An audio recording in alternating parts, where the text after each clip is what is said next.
In one word, how would you describe dyslexia? I would describe dyslexia as hindering. Challenging. It would be complex. Confusing. I would define dyslexia as a gift.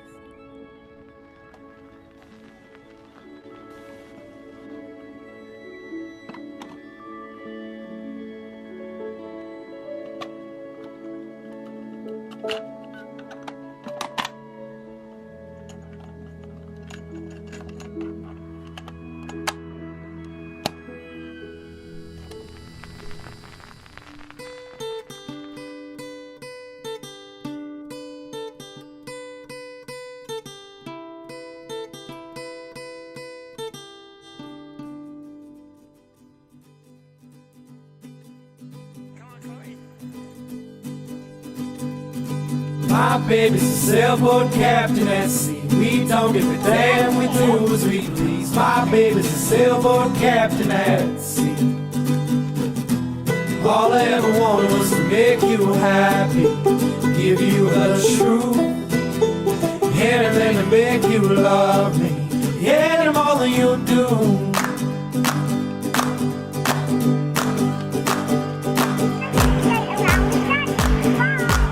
My baby's a sailboat captain at sea. We don't give a damn, we do as we please. My baby's a sailboat captain at sea.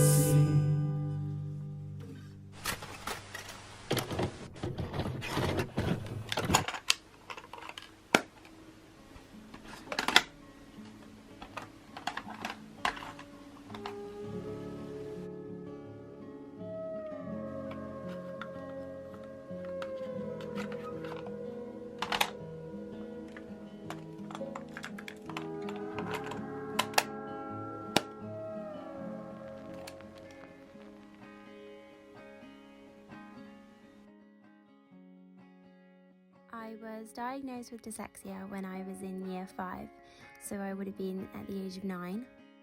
It wasn't really surprising. From a young age, I knew something was wrong because I was always behind the class.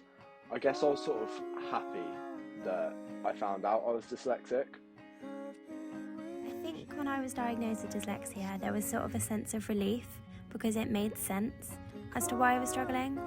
I think my favourite thing about having dyslexia is probably that my brain is more visual, so it means that I sort of enjoy watching films a lot more, and so I think for me it's more about enjoying the different side of life. Well, It's a tricky one for me because obviously I knew something was going on before I was diagnosed. However, I'd probably say to myself just to keep you cool, just work as hard as you are, work as hard as you can, and just know that things are going to work out in your direction. I would say one thing that I would say to my younger self was that if you really want to achieve something, you can, no matter what anyone else says, because it's your life and you can make the most of it. So I would say not to let dyslexia hold you back from being successful. At the end of secondary school, have complete doubts and think I was going nowhere, and being really worried about time after secondary school. But then I ended up going to engineering college, got 2 great qualifications, and then ended up working extremely hard to get into one of the most prestigious apprenticeships in the UK. I see myself as a future dyslexic person, preferably working high up in a fashion house as a fashion merchandiser. But I think for me, dyslexia has given me that opportunity to be more visual in my life, and I'm really looking forward to what the future is going to hold for me.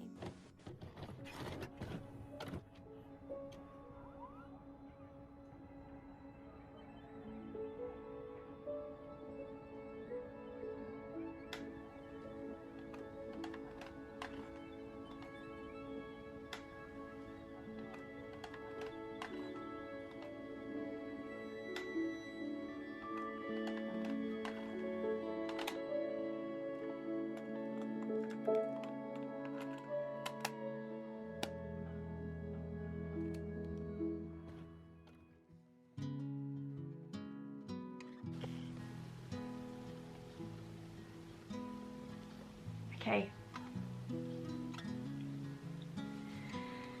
I'm ready.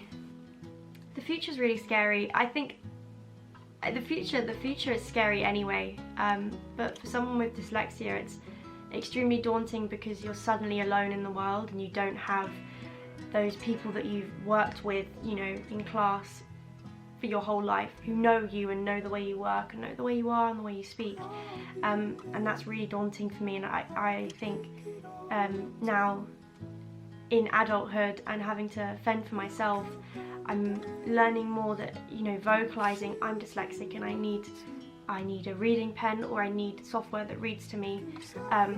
Just those little things go a massive mile, and I'm really excited to hear that there will be a dyslexic screening which will be mandatory in primary schools starting in 2023, which means there will be so many children that will finally get the diagnosis that they need and the help that they deserve, so they won't slip through the net, and then essentially those building blocks will then be put in place for when they progress into further education. They won't be like myself, having to retake GCSEs, having to learn the basics at age 18. It's extremely embarrassing, and I'm not proud of it, but I'm so excited that slowly but surely we're making the necessary steps to help these young people.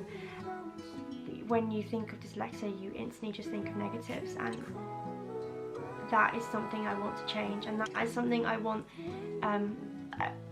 more people going forward to acknowledge and discuss more, because I think if we spoke about dyslexia in a positive way, these negative connotations and this embarrassment and feeling isolated and feeling alone and feeling alienated will slowly distinguish that if we talk more about how amazing it can be. And if I had only known that when I was a child, I think it would be very different in terms of my confidence and being able to ask for help.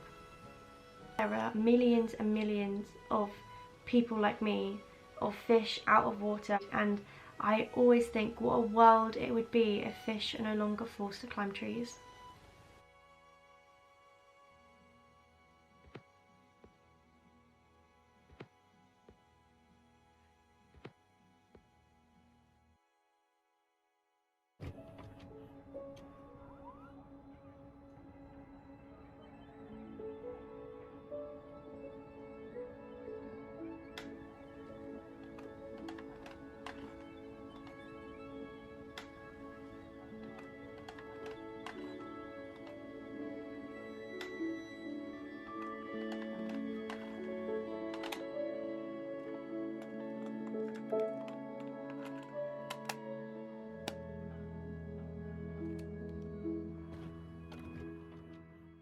Are you ready?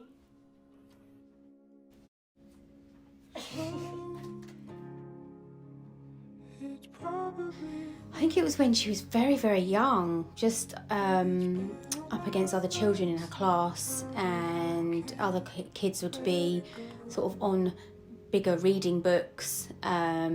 Spellings as well is really another thing. So we'd get spelling tests coming back and they'd all be wrong. And yeah, I think just with the reading and writing, actually, writing was another thing. Just the way she'd hold the pen, and so there were all these little things, and just this imagination that she had as well, and she'd sort of disappear into a whole different world. She was so much more creative. So yeah, trying to apply herself to sort of writing, spelling, reading, it just wasn't what she wanted to do, really. Gosh, there's so many things. So a lot of it was lazy, or she'll grow out of it. A lot of the teachers would be, come on, you're lazy, you can do better, try harder. That's hard to hear that when you know that your child is trying their hardest. You're trying your hardest. Even as a parent, I felt myself saying things like, come on, you must get this, or you can read that, or surely we spelt that, or you read that word a minute ago, you can read it again. And you find, there is that impatience. It's really hard, and other children notice it as well, and say things. And other parents will be comparing, or you'll be at the school gates and they'll be saying, my child's reading this book and that book, and you'd look and your child's on a very basic book still. So yeah, there was so many things, but you get used to it. You just get used to that. I just think dyslexia is a gift, really. I think it's the creativity, working with my daughter on dyslexia.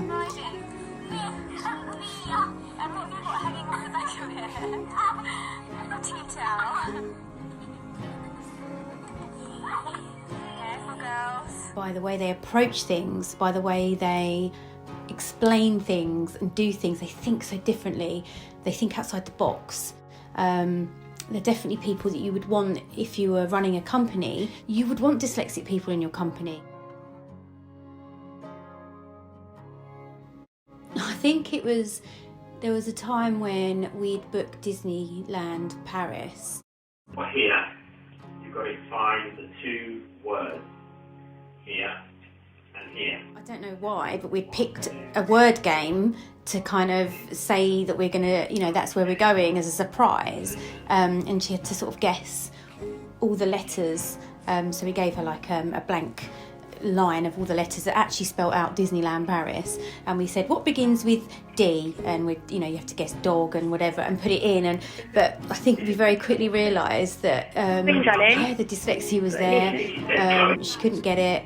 And I suppose we just sort of laughed about it.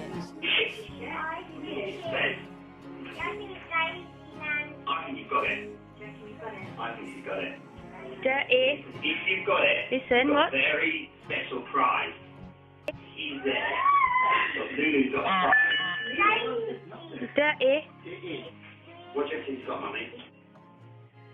Where's she going today, Mum? Going to Disneyland.